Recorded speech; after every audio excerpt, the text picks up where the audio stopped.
వీకెండ్‌లో వచ్చిన నాగార్జున గారు నిఖిల్ పైన ఫుల్‌గా ఫైర్ అవుతూ రావడం జరిగింది. నిఖిల్ ఆట పైన.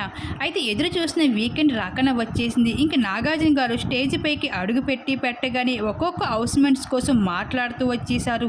అలానే అందరికీ ఒక స్పెషల్ టాస్క్‌లు కూడా ఇచ్చడం జరిగింది నాగార్జున గారు.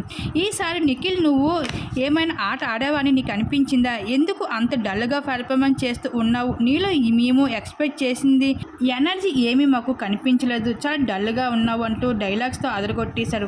ఇంక నాగార్జున గారు అలానే ఏంటమ్మా విష్ణుప్రియ నువ్వు ఏమని చెప్పాలి అనుకుంటున్నావా అంటే, అవును సార్ నిఖిల్ ఇప్పుడు చాలా చిన్న పిల్లడు అయిపోయాడు. చీప్‌గా మారినప్పటి నుండి తనలో చేంజ్ అయితే చాలా వచ్చేసింది. ఇప్పుడు బాగా చిన్నపిల్లడు అయిపోయాడు అంటే వాడు చిన్నపిల్లడు అయిపోయింది సోనియా వెళ్ళిపోయినందుకమ్మా, చీప్‌గా తొలగిపోయినందుకు కాదు అంటూ ఈ విధంగా నాగార్జున గారు కౌంటర్స్ వేస్తూనే ఉంటున్నారు వీకెండ్‌లో. ఇంకా అలానే విష్ణుప్రియ సైతం పృథ్వీతో ఉన్న లవ్ ట్రాక్ని కూడా నాగార్జున గారు మాట్లాడుతూ జరిగింది.